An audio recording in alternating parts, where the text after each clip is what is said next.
धर्म शब्द का अर्थ तो प्रेम है, धर्म शब्द का अर्थ तो स्वभाव है। संस्कृत में धर्म शब्द का अर्थ रिलीजियन हमने तो नहीं पढ़ा। धर्म शब्द का अर्थ तो कोई फिरका नहीं है, धर्म शब्द का अर्थ कोई उपासना भी नहीं है। धर्म शब्द का मतलब है कि मनुष्य का शाश्वत स्वभाव।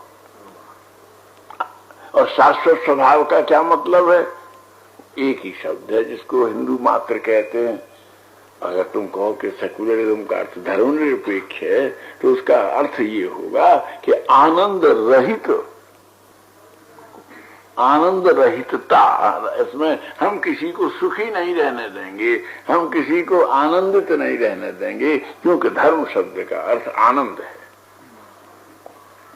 इसलिए हम बराबर बोलते हैं सच्चिदानंद, है ना।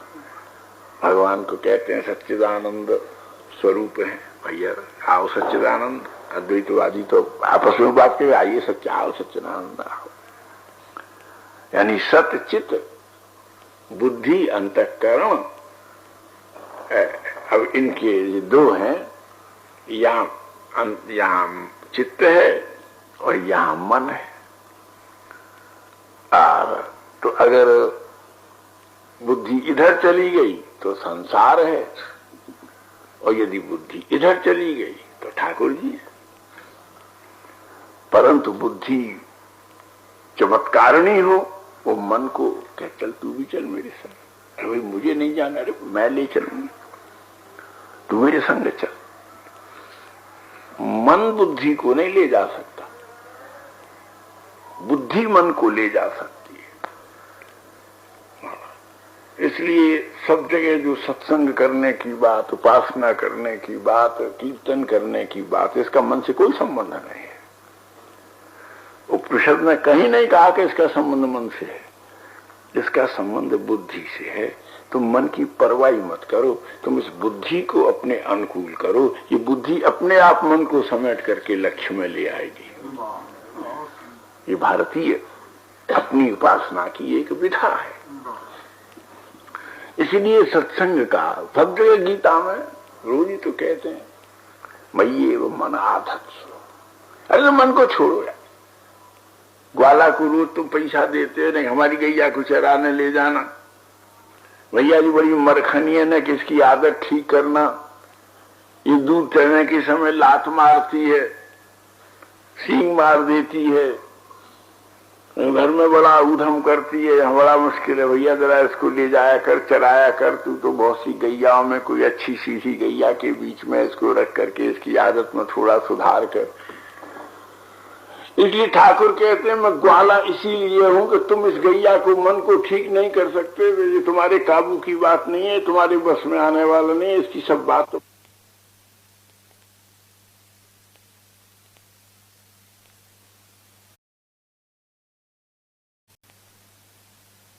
मैं पवन को पकड़ लूं, आप कहो तो समुद्र को रोक दूं। आप यदि मुझे आज्ञा दो तो बोले कि ये मन काबू नहीं, बोले आ ही नहीं सकता। मेरा काम तू कैसे कर सकता है? अगर तू मन को काबू कर लेता तो मैं किस मर्द की दवा होता? मुझे कौन पूछता? इसलिए भैया आधा आधा काम कर, तेरा भी गौरव रहे, मेरा भी गौरव रहे। छूट तू गई, इस गई बुद्धि को तू संभाल, इसे ले जा संत के पास, सत्संग में, शास्त्र के पास, चिंतन में, स्वाध्याय में। इसे तू जरा संभाल करके रख। मन को मैं ठीक करता हूं। जब मन तेरा ठीक हो जाएगा तब फिर तेरे घर में आ छोड़ जाऊंगा मैं इसे। फिर बुद्धि और ये आपस में अपना समझ लेंगे। अगर बुद्धि, फिर बुद्धि के मन में, बुद्धि के काबू मन आ जाएगा और बुद्धि इस मन को लेकर के चित्त में आ जाएगी। चित्त चित्त हो जाएगा, ये सत हो जाएगा। मैं दोनों के बीच में आनंद बन करके बैठ जाऊंगा। ये सच्चिदानंद स्वरूपता हो जाएगी, है ना। तो प्रोसेस है ना, है ना। प्रोसेस जब तक नहीं लो तो वैसे तो प्रोसेस के बिना तो सॉल्वेशन भी नहीं होगा, सॉल्यूशन भी नहीं होगा, सॉलिट्यूड भी नहीं होगा। तीनों चीज नहीं बनेगी। अस्तु, हमारे यहाँ कहने का मतलब कि सबसे बड़ा जो जिम्मेदारी है इस बुद्धि को ठीक करने की है। ये बहुत हमारा मन बिगड़ गया, ये हमको लगता है। मन बेचारा कुछ नहीं बिगड़ता, ये बुद्धि बिगड़ती है। ये अपना दोष उस गरीब के माथे थोप। वो एक श्लोक हम बहुत बार सुना चुके हैं, फिर सुनाए आपको, क्योंकि तो बार बार घूंटने से, चर्निंग करने से नवनीत निकलता है। मन और बुद्धि में परस्पर, मन में और जीव में। जीव नित्य है, शाश्वत है, ये हमारा वैष्णवी सिद्धांत है। इस बात में अगर कहीं दूसरे की बात सुन करके डगमगा जाएंगे तो सबरे सिद्धांत हिल जाएंगे, सबरे नीम के पत्थर हिल जाएंगे। जीव नित्य है, शाश्वत है। ईश्वर एक सत्ता है, जीव एक सत्ता है। दोनों नित्य मित्र हैं, दोनों अनादि हैं। एक वृक्ष के दो शाखाओं पर, ज्ञान वृक्ष की दो शाखाओं पर इन दोनों ने अपने अपने घोंसले बनाए हैं। जीव बोलता बहुत है, हम कोई से प्यार करें, अरे मैं तो तुम्हारी जान दे दूंगा, मैं तुम पे मरता हूं, मैं तुम्हारे लिए तारे तोड़ लाऊंगा। तो अपनी आदत के मुताबिक ये जीव रोज ठाकुर जी को तंग करता था, मैं तुम्हें बहुत प्यार करता हूं, तुम ही मेरे सर्वस्व हो, तुम्हारे बिना मैं कैसे रखूंगा। ठाकुर जी ने कहा तू कर, मुझे कोई आपत्ति नहीं है, जितना कर सके कर। ये कहता क्यों है तू बता क्यों मैं तुम्हें बहुत प्यार करता हूं। पर वो आदत अपनी हैबिट से मजबूर ठाकुर जी ने संकल्प किया, एको हम भविष्य, और संकल्प करके आज चलना सेल करने चले। तब एक निमाइश लग रही है, चल तुझे एक तमाशा दिखा ला है, निमाइश करेगा।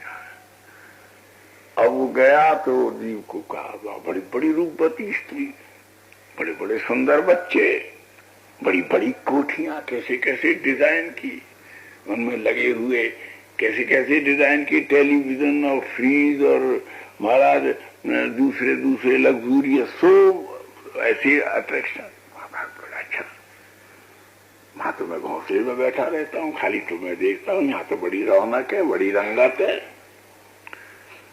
तो ठाकुर जी वहां बीच में अंतर ध्यान हो गए, और बीच में अंतर ध्यान हो गए। अब जीव तो एड्रेस अपना पता भी नहीं भूल जाइए, कहा किस गांव के रहने वाले हो।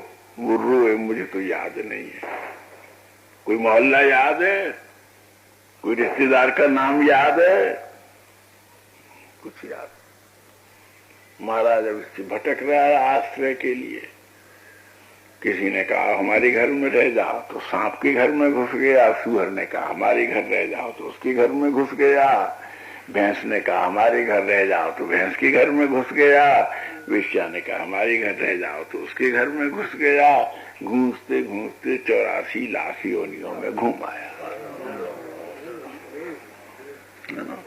84 लाख योनियों में घूम आया। ठाकुर ने कहा कहाँ गया। वैकुंठ से बड़े बड़े विज्ञापन निकले, हमारा जीव खो गया है, अगर कोई पकड़ करके ले आए तो हम उसको इनाम देंगे। रुचूरों वो खोए हुओं की आती है ना टेलीविजन में, हाँ गुमशुदाओं की। हाँ महाराज गुमशुदा, अब गुमशुदा वैसा तो आ जाए, लेकिन गुमशुदा कहीं शादीशुदा हो जाए तो काहे को लौटेगा। वो तो लौटेगा ही नहीं, वो तो कहीं फंस गया। ये शादीशुदा हो गया। बोले किससे इसने शादी कर ली। बोले इसने शादी कर ली बुद्धि से। इसने बुद्धि से ब्याह कर, बुद्धि ने इसको लोभ दिया। आओ देखो कैसा महल है मेरा, लेकिन शर्त एक है कि तुम अपने घर नहीं जा सकते, मैया बाप के पास नहीं जा सकते, मैं डोली पे बढ़कर तुम्हारे घर नहीं जाऊंगी, तुम्हें यहीं रहना पड़ेगा मेरे आखिर, घर जमाई बन करके तुमको यहाँ रहना पड़ेगा। बड़ी कोठी बढ़िया है, बड़े महल हैं, बड़े पलंग लगे हुए हैं, बड़े दरवाजे हैं, हाथी घोड़े हैं, पालकी, पहले तो मोटर गाड़ी नहीं रह गया। फिर भी बुद्धि को बड़ा डर था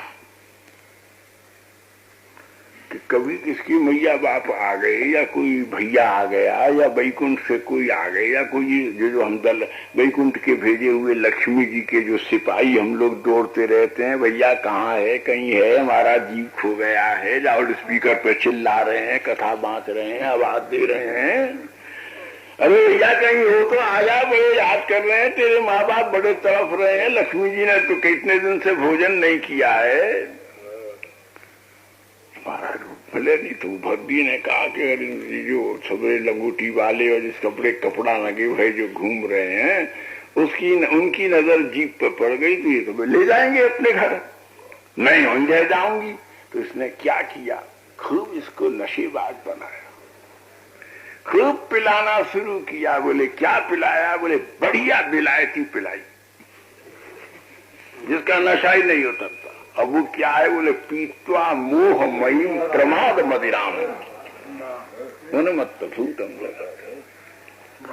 दुनिया में सब नशे उतरते हैं, लेकिन जिसका जिससे मोह हो जाता है वो नशा नहीं उतरता। और भैया भंगड़ियों में एक और भी चाल है, भंगड़ियों के भीतर एक और भी चाल है, एक तांबे का पैसा उसमें गिर देते हैं भांग में। अरे महाराज 6 दिन तक बराती धुत पड़ा रहे, फिर दूसरे दिन अंगूठा दिखाते हैं, देख कल कचौड़ी बनी थी, अब बालूशाही बनी थी, और इतनी गुजिया खाई। बोले यार हमने तांबे का पैसा घोट के मिला दिया, नशा ही नहीं उतरा हमारा। ऐसे ही ये जो प्रमाद रूप तांबे में औटी हुई जो मोह के नशा का जो प्याला है, जिसने पिया है उसके जीवन में तो आनंद के सुयोग, बेलाएं, संबंधियों के स्नेह, सौभाग्य, सत्संग सब निकल जाते हैं। वो तो नशे में धुत रहते हैं, वो तो पिट रहे हैं, ठोकरें खा रहे हैं, फिर भी चारपाई अपनी पौली में ही बिछाए हुए पड़े हुए हैं, खांस रहे हैं, थूक रहे हैं। बोले चलो नारद जी जैसे आए यार, यहाँ पड़े हो तुम, ढूंढते ढूंढते मर गए, तीनों लोक में बीना बजाते बजाते घूम रहे हैं, कहीं हो तो आ जाओ। बोले कहीं यहाँ पड़े हो, बोले हाँ। बोले चलो तुम्हें बुला रहे हैं। बोले नहीं आइए। कैसे? बोले यहाँ हमारी है यार ने छोटा सा अभी ब्याह हुआ है मुंडे का, उसके ने एक छोटा सा बच्चा तो हो जाने से यार तरफ रहे, अभी चलो आगे, तुम तो पागल की तरह से। अच्छा थोड़े दिन में आ जाएंगे हम, हो जान दो, एक बच्चा हो जान दो। फिर एक बढ़िया पवित्र हुआ। बोले आप चलो। बोले आप चलो, तुम्हारा क्या पड़ रहा है? देखिए बड़ा हो गया, इसका कंसीदन करेंगे, इसका मुंडन करेंगे, इसका जंजू करेंगे, फिर इसकी जरा शादी भी तो करनी पड़ेगी ना सानू, उसकी शादी करेंगे। अच्छा बोले भैया अब तो शादी हो गई। बोले शादी तो हो गई, इतना परिश्रम किया, इतना पैसा खर्च किया, नहीं पोते का मुंह तो देख लेने दो। महाराज नारद जी ने कहा तू मैंने कहिएगा मैं यहीं धन्ना दिए बैठे रहूंगा, कभी तो चलेगा। फिर नारद जी चले गए तो थोड़े दिन कहाँ गए ना, खाट बिछाए, वो तो हरी बोल हो गए। बोले आपको नारद जी ने अपनी दिव्य दृष्टि से देखा, अब कहाँ गया होगा, वो तो भाग गया, मेरे चक्कर में नहीं आया। तो देखा तो एक मोरी में सांप बन के बैठे थे, एक मोरी में सांप बन के बैठे। अरे तुम यहाँ बैठे हो, बड़ी कपटी हो, बड़ा रूप बना रहे हो, मैं छोड़ रहा हूँ। अरे बोले तुम भी एक बार सांप बन के देखो, क्या मजा है इस शरीर में। सुबह के लेट रहा है कीच में, उससे कहा चल जाए, कहाँ लेट रहा है, तुझे चंदन के तरह, चंदन में क्या धरा है जो आनंद इसमें आ रहा है। बोले जीव जहां फंसा है उसी को सुख मान बैठा, उसी में उलझ गया। संत थक गए, कोई कोई सिंह निकलता है, कोई कोई माई का लाल रहता है, जो उतार करके पगड़ी, उतार करके कपड़े, उतार करके सारे शरीर के चोले, फिर आधे श्री गोविंद कह करके तदुपासना में प्रवृत्त हो जाता है। तुम्हारा गीता कहती है, तो क्या फंडामेंटल बात है कि ये जो सब तुम्हें ये किसने बनाया, ये जो बंधनों में तुम्हें बांधा, ये किसने बांधा? बोले किसी ने नहीं, इस बुद्धि ने। इस बुद्धि से जीव का कोई संबंध नहीं था। ये रास्ता में मिल गई थी, इसने जबरदस्ती फुसला लिया, बहका लिया। एक दूसरी उसको रूपकत्व ने कहा, एक स्त्री की तरह से मीठी बोली बोल के, नाच के, गा के, शहर करके इसने फंसा दिया। परंतु फिर भी अब उस बुद्धि में भी कई भेद होते हैं। जिनकी बुद्धि में थोड़ा संस्कार है, जिनकी बुद्धि में थोड़ी सात्विकता है, जिनकी बुद्धि में माता के दूध से थोड़ी सी श्रद्धा की अमृत राशि मिली है, ये अमृत मन को नहीं मिल सकता, ये अमृत बुद्धि में ही मिलता है। उस बुद्धि को सत्संग में फुसलाया जा सकता है। क्यों बांध रही है, क्यों इसका जीवन बर्बाद कर रही है? एक है ना, कोई ना कोई स्त्री रख ली इधर उधर की, और घर में अच्छी पत्नी है, वो कहे भैया काय को पड़ा हुआ है, दुख पा रहा है, चल इसको भी निभा लूंगी मैं, इसको भी लिया। तो ऐसे ही अंतःकरण की जो परावृत्ति है, चिति, जिसमें परा विद्या के पोषण का प्रकाश है, उसने बुद्धि से कहा ले तू मन को भी लिया, मैं कुछ नहीं कहूंगी, इसके साथ तू रह जाना।